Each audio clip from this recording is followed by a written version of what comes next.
Salam damai sejahtera saudara-saudaraku yang terkasih, pencinta firman Tuhan. Berjumpa kembali dengan Bible Learning with Father Joseph. Saudaraku, bagaimana kabar Anda hari ini? Saya berharap Anda semua dalam keadaan baik. Katakanlah di awal video ini saudara-saudara, Tuhan Yesus baik. Katakan dengan yakin, Tuhan Yesus baik. Coba biarlah kebaikan yang berasal dari Tuhan pelan-pelan mengalir di kepala kita, membuat kita memahami Tuhan itu baik, mengalir ke dalam hati kita, supaya kita juga bisa merasakan bahwa Tuhan itu baik. Kekuatan Tuhan itu tinggal dalam diri kita, mengisi relung-relung hati, mengisi seluruh aliran darah, otot, jantung, paru-paru, menyentuh seluruh organ-organ diri kita. Biarlah diri kita dikuasai oleh kuasa kebaikan. Izinkan saya di awal video ini, saya mau memberkati Anda dan mendoakan Anda. Dalam nama Bapa dan Putra dan Roh Kudus. Amin. Ya Bapa, daripadamulah kebaikan berasal, dan kepadamulah kebaikan kembali. Engkau menciptakan kami di awal penciptaan menjadi makhluk-makhluk yang baik, bahkan teramat baik. Ya Bapa, izinkanlah Kau sentuh kami dengan daya ciptaan-Mu. Perbaikilah kehidupan kami. Izinkan kami boleh merasakan kembali, mengalami lagi kebaikan-kebaikan-Mu. Biarlah kebaikan yang Kau tanam dalam diri kami terpancar secara luar biasa, sehingga seluruh diri kami, keluarga kami, rumah tangga kami, terpancarlah kebaikan. Ya Bapa yang Maha Baik, Tuhan Sang Gembala baik, jadikanlah hidup kami, kesehatan kami, rezeki kami baik kembali. Berkat Tuhan boleh mengalir buat kita semua, dalam nama Bapa dan Putra dan Roh Kudus. Amin. Saudara-saudaraku, izinkan saya di awal video ini saya mau menyapa nih. Kayaknya ada yang ulang tahun nih. Ada banyak ternyata. Coba tulis di kolom komen siapa yang berulang tahun di 22 Maret. Ada Pak Gunawan dari Malang. Selamat ulang tahun Pak Gun. Semoga berkat Tuhan selalu menyertai kehidupan Bapak. Jadi berkat buat seluruh keluarga, anak cucu, seluruh karyawan. Salam dari Jakarta. Buat Anda, apakah ada yang ulang tahun juga di bulan Maret ini? Tulis di kolom komen. Kita doakan, kita berkati mereka. Nah, saya mau menyapa nih pelanggan-pelanggan lagi. Romo, saya udah langganan tapi nggak pernah disebut namanya Romo, nggak pernah dipanggil Romo. Sekarang saya panggil secara acak aja deh. Siapa dikira-kira ini di sini ya? Secara acak ada Ibu Leli Junianti, ada Ibu Diah Elframita, ada Van Alexander, ada Densi Silvi, ada New Hope. Nah, ada Linda Wati Cokro. Saya Romo Yosef punya kejutan. Kemarin saya baru bikin boneka Rumah Teduh Suryo. Saya akan pilih 5 orang pelanggan. Saya umumkan besok ya. Silahkan hubungi saya nanti di Instagram. Instagram saya @rmjosusanto. Pelanggan-pelanggan yang masuk ke kolom DM, buktikan bahwa memang sudah langganan. 5 orang pertama saya kirim 5 boneka Rumah Teduh Suryo. Silahkan buruan yang udah langganan. Yang belum langganan silahkan langganan. Saudara-saudaraku yang terkasih, Romo Yosef kayaknya bagi-bagi hadiah mulu ya. Romo Yosef kayaknya kasih giveaway terus ya. Mulai dari apa coba? Apakah Anda masih bisa mengingat-ingat giveaway-giveaway yang pernah saya berikan itu sejak di Rosario bersama, sejak di Bible Learning, sejak dimanapun lah. Romo pernah Romo kirim kami Romo pizza 1 meter. Ingat nggak Romo di zaman pandemi? Saya aja udah lupa. Romo pernah kirim saya Rosario Romo. Saya pernah dapat Romo. Ada nggak? Kemudian Romo, saya pernah dapat apa top? Dekorasi Natal katanya. Saya pernah dapat handphone. Saya pernah dapat emas, bahkan ada saya pernah kasih emas juga. Romo bahkan saya pernah dapat Romo voucher belanja. Romo saya pernah dapat laptop dari Romo. Saudara-saudara, jujur ya, saya aja lupa saya pernah kasih ini dan itu. Karena ya semua dari Tuhan akan saya alirkan juga kepada mereka yang membutuhkan. Saudara-saudara, kalau kita aja tentang kebaikan-kebaikan kita, itu kita seringkali lupa. Apa ya? Kita udah memberi kebaikan apa sih? Pernah bantu tetangga, pernah bantu orang sakit, pernah pinjemin duit, pernah kunjungin orang sakit, pernah kunjungin orang di penjara, pernah doain orang, dan lain sebagainya. Kita sering lupa kan? Nah, saudara-saudara terkasih, hari ini bacaan-bacaan dari Mika, Nabi Mika, kemudian dari Injil Lukas, ini berbicara soal ingatan. Manusia itu diciptakan oleh Allah dengan akal budi, kemampuan untuk mengingat, bukan cuma mengingat, tapi memahami secara sungguh-sungguh. Nah, saudara-saudara, akal budi inilah, memori-memori inilah yang menentukan kita apakah kita mau kembali kepada Allah dalam pertobatan atau tetap diam dalam dosa. Dari sini saya mau mengatakan bahwa jangan penuhin memori-memori kita sama yang jelek-jelek. Jangan penuhin memori kita ini, meskipun ya memori manusia itu luar biasa sih. Jangan dijejelin sama sampah-sampah, sama kebencian, sama kekurangan-kekurangan orang, sama kesalahan-kesalahan orang, sampai penuh pikirannya sama jelek-jeleknya orang. Termasuk juga jelek-jeleknya diri kita sendiri. Termasuk juga sama pengalaman-pengalaman buruk, kepahitan-kepahitan, trauma-trauma kita di masa lalu. Eman-eman kalau bahasa Jermannya, saudara-saudara. Sayang-sayang, mesake. Dari bacaan-bacaan hari ini, kita diajak untuk isi memori kita dengan kebaikan-kebaikan Tuhan.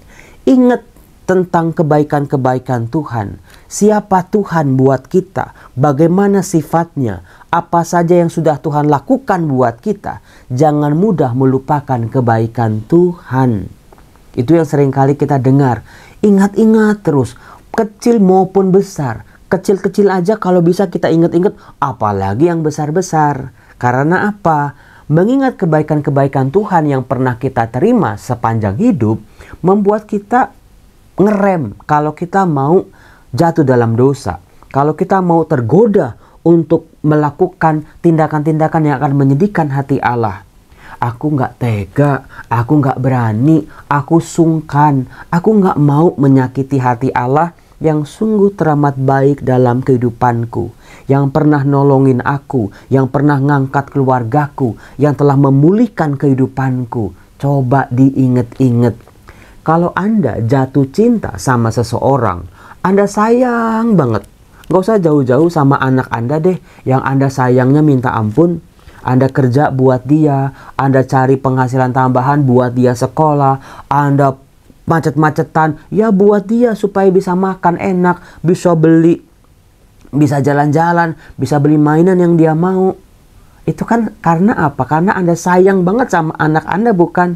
Capek, macet, lelah, jengkel, marah dalam pekerjaan, semuanya buyar ketika anak Anda bilang apa? Makasih papa, makasih mama. Itu aja udah langsung sukacita luar biasa, saudara-saudara. Apakah Anda tega menyakiti orang yang Anda sayang? Pasangan hidup Anda misalnya. Meskipun mungkin pasangan hidup Anda berubah. Dulu pendiam Romo, sekarang cerewet. Dulu cantik Romo, sekarang mukanya kerut-kerut. Dulu wangi Romo, sekarang kau bau apek Romo. Dulu tua perhatian banget Romo, sekarang kok cuek bebek Romo. Tapi kan kalau udah sayang, sayangnya kita ini mampu menerima kelebihan-kelebihan pasangan, termasuk juga kekurangan-kekurangan mereka. Betul apa betul? Saya kan nggak punya pasangan, saya nggak tahu, cuma tahu teorinya doang. Emangnya pasangan Anda sempurna? Kayaknya kan enggak kan? Tapi Anda bisa menerima kekurangan pasangan Anda karena apa coba? Karena duitnya banyak gitu ya? Karena dikasih duit bulanannya 2 miliar gitu? Saya rasa tidak. Tetapi karena sudah sayang, sudah cinta, Sudah terlanjur, ya jangan begitu. Kalau udah terjalin rasa cinta, ikatan cinta, kita mau menyakiti pasangan kita itu mikir dulu 1000 kali kan. Nah, inilah yang diungkapkan dari bacaan-bacaan hari ini. Memori baik. Ingatan-ingatan baik tentang kebaikan Tuhan yang dipelihara dalam pikiran, hati, dan sanubari kita. Karena apa? Orang-orang lagi sejahat-jahatnya ya, lagi sejatuh-jatuhnya, lagi sejauh-jauhnya sama Tuhan. Asal dia ingat bahwa Tuhan pernah baik sama dia. Asal Tuhan pernah menolong dia. Itu ada peluang untuk balik lagi kepada Tuhan. Misalnya, Nubuat Mika bab 7. Nabi Mika ini seorang nabi yang hidup dalam situasi yang tidak baik-baik saja. Umat Allah sedang dihukum. Karena apa? Karena dosa dan pelanggaran. Sedang jatuh, hancur, kehilangan segala-galanya. Mirip Romo sama anak bungsu apa anak sulung coba. Anak yang tua apa anak yang gede yang pergi dari rumah bapaknya. Coba tulis di kolom komen. Kan kalau sulung bungsu kadang-kadang generasi sekarang itu nggak tahu, nggak bisa bedain. Ya udah anak paling gede atau anak yang kecil. Tahu dong Romo, pasti kan anak yang betul, Anda pintar. Yang kecil Romo justru yang pergi dari rumah bapaknya dan akhirnya mengalami kehancuran persis yang dialami oleh orang-orang Israel pada zaman Nabi Mika. Pada saat itu semuanya sudah hancur, semuanya sudah berantakan. Nah, terus gimana? Mau pulih lagi, mau percaya lagi, mau punya harapan lagi, mau membangun kembali kejayaan masa lalu? Tidak mudah. Nabi Mika berkata, "Ya Tuhan, dengan tongkat-Mu gembalakanlah umat-Mu, kambing domba milik-Mu sendiri." Di situ ingatan yang dibawa oleh Nubuat Mika ini adalah Tuhan dulu sekali pernah membimbing kita, pernah menaungi kita, pernah memimpin jalan hidup kita. Tuhan melindungi kita sedemikian rupa. Sejak di Mesir, di padang gurun, sejak masuk ke tanah terjanji, sejak mengalami peperangan demi peperangan, dihancurkan oleh bangsa-bangsa asing, Tuhanlah gembala. Dengan tongkat gembalaannya, Tuhan melindungi Israel ini dari lawan-lawannya. Mirip Mazmur bab 23 bukan? Ya itu dia. Mereka terpencil, mendiami rimba di tengah-tengah kebun buah-buahan. Biarlah mereka merumput di Bashan dan Gilead seperti pada zaman dahulu kala. Nah itu dia. Jadi Nabi Mika mengajak orang Israel untuk mengingat-ingat kembali apa yang dulu pernah Tuhan berikan ketika mereka masih hidup dalam kasih dan kesetiaan. Ketika mereka masih menempatkan Tuhan di tempat yang utama. Ketika Tuhan masih jadi Raja satu-satunya. Jadi Allah satu-satunya yang esa di tengah-tengah umatnya. Belum ya nyembah-nyembah berhala, belum hancur dalam ketidakadilan, pemerasan, dan juga hal-hal yang lain yang membuat mereka menjadi bangsa yang jahat, pada akhirnya hancur sendiri. Jadi memori, ingatan tentang kebaikan-kebaikan Tuhan. Perlihatkanlah kepada kami tindakan-tindakan ajaib seperti pada waktu Engkau keluar dari Mesir. Nah itu dia kan, diingat kembali tuh dulu, ngapain aja tuh. Adakah Allah lain seperti Engkau yang mengampuni dosa-dosa dan memaafkan pelanggaran yang dilakukan oleh sisa-sisa miliknya sendiri? Jadi di sini Nabi Mika mengingatkan kekasan Tuhan Allah Israel itu apa dibanding dengan dewa-dewa berhala-berhala bangsa lain.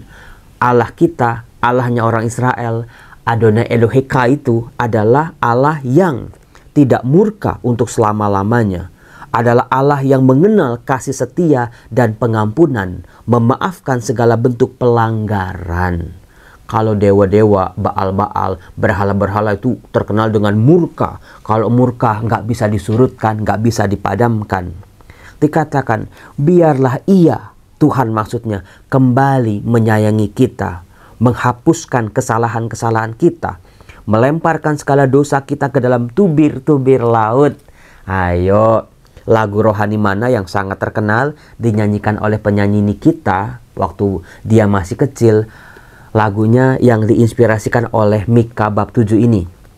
Kau lemparkan kesalahanku ke dalam tubir-tubir laut. Sejauh timur dari barat, engkau membuang dosaku. Tiada kau ingat lagi pelanggaranku. Itu dia, ternyata diinspirasikan dari Mika bab 7.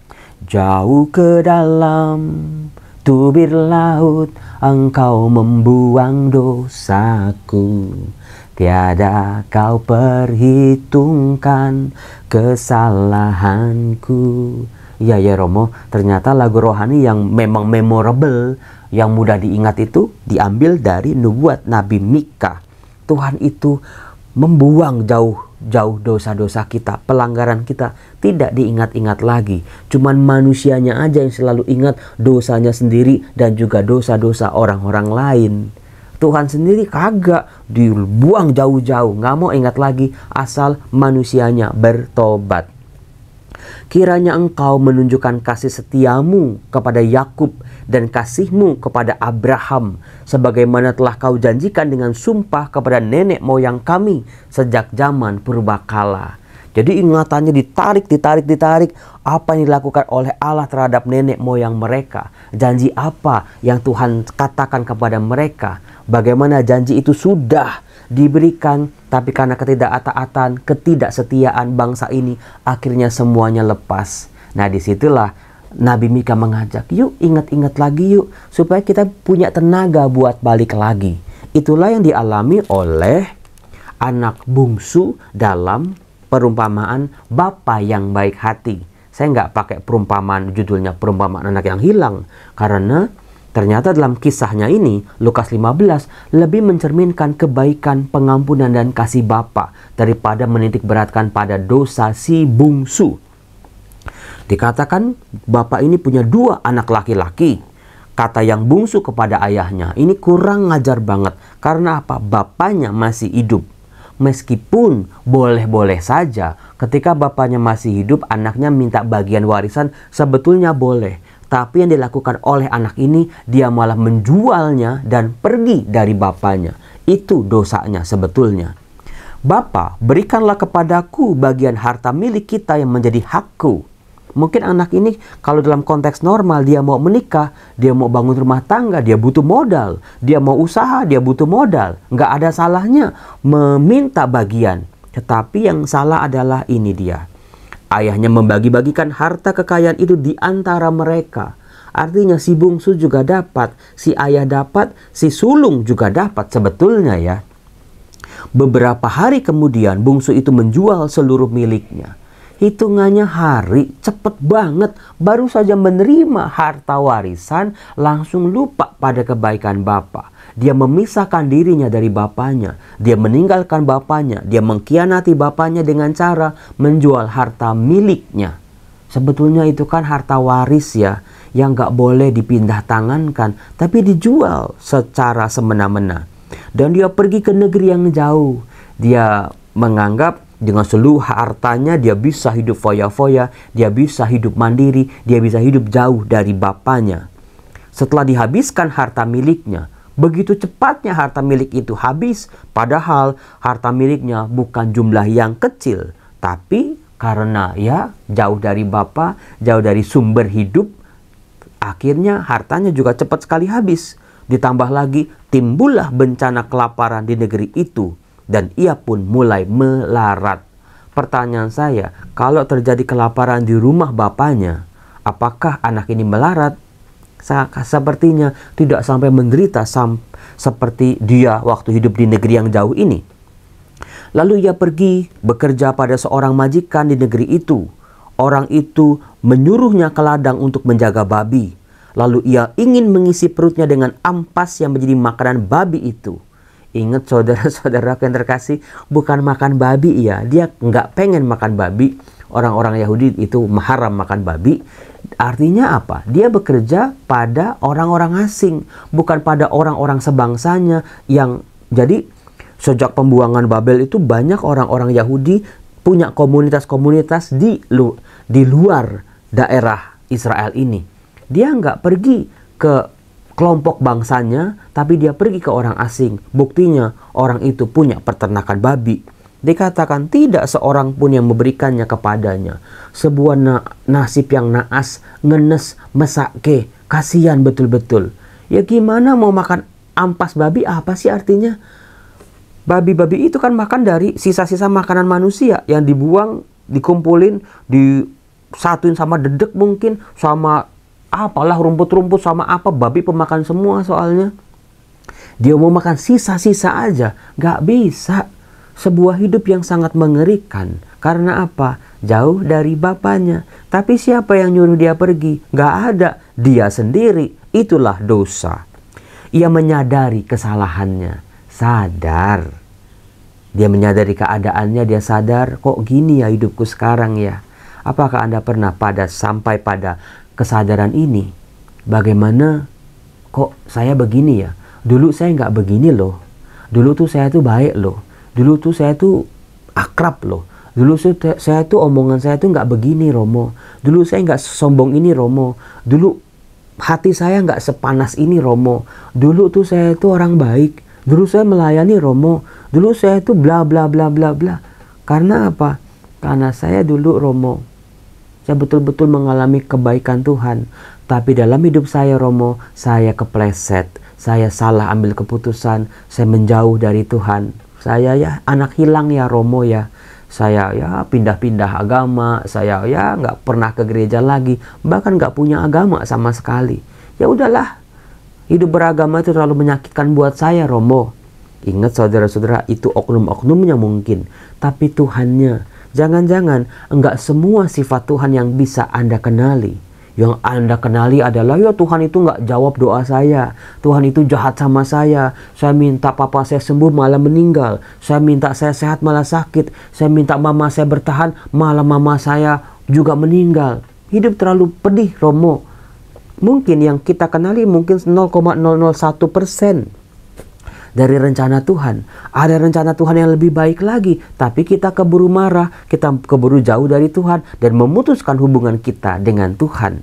Maka sekarang, ya Romo hidup saya tanpa tujuan. Nanti mati kemana? Nanti gimana? Bingung. Hidup begitu menakutkan. Nah, disitulah anak bungsu ini ingat semua kebaikan-kebaikan bapaknya. Di rumah bapakku, karyawan saja, itu berlimpah-limpah makanannya. Aku nggak akan mati kelaparan. Dikatakan, aku akan bangkit dan pergi kepada Bapakku berkata, Bapa, aku telah berdosa terhadap surga dan terhadap Bapa. Ini penting nih. Kalau ada konflik kesalahan anak durhaka sama orang tua, yang disakiti bukan cuma orang tua saja, tapi Bapa di surga juga. Demikian juga dengan pasangan. Jangan cuma minta maaf sama pasangan yang Anda sakiti, tapi juga kita secara sadar tidak sadar telah menyakiti hati Tuhan sebetulnya. Minta maaflah juga kepada surga. Aku tidak layak lagi disebut anak Bapa. Jangan mentang-mentang aku masih mengalir darah Bapa, aku layak dipanggil anak Bapa. Jangan jadikan aku seorang upahan Bapa. Tetapi ketika dia bangkit, dia pulang dari jauh, bapaknya udah lihat, langsung bapaknya lari memeluk anak itu. Karena sudah sangat rindu, tergeraklah hatinya oleh belas kasihan. Saudara-saudara yang terkasih, tindakan belas kasih Allah, inilah yang harusnya tinggal dalam pikiran, hati, kehidupan kita. Jangan cuma sepotong-sepotong memahami Tuhan. Pahami seluruh rencana belas kasihnya. Gak adil kalau kita cuma bilang Tuhan jahat gara-gara ya usaha kita bangkrut, gara-gara orang tua kita meninggal, langsung kita menutup diri. Gak adil, saudara-saudara. Ada rencana Tuhan yang lebih baik, hidup milik Allah. Kalau Tuhan mau ambil ya itu hak Allah. Kita cuma titipan saja. Tapi kita yang dititipin malah kita mengaku-ngaku itu menjadi milik kita. Tuhan punya rencana yang jauh lebih baik. Tuhan siap menjalin kembali relasi kita, menyambung kembali ikatan-ikatan yang putus. Contohnya dalam nubuat Mika dan juga anak bungsu ini. Saudara-saudara yang terkasih, ini saya Romo Yosef. Saya mau berangkat lagi seminar di Ciputat, Paroki Nikodemus. Saya mau seminar berbicara soal Nikodemus. Ini sudah jam 7. Saya harus berangkat, mudah-mudahan semangat ya. Karena nanti pulangnya saya mau bersih-bersih rumah Teduh Suryo. Sudah banyak yang direnovasi lagi. Udah cakep sekarang, makin cakep. Dan besok saya mau buka puasa di rumah Teduh Suryo dalam rangka ulang tahun Romo Joseph ke-48. Coba tolong titip doa ya dalam doa-doa Anda. Semoga saya tetap jadi imam yang baik, berkenan di hati Tuhan, selalu dekat sama Tuhan, selalu nggak pernah pantang menyerah, nggak pernah pantang menyerah mewartakan firman kepada Anda dimanapun Anda berada. Salam, Tuhan Yesus memberkati.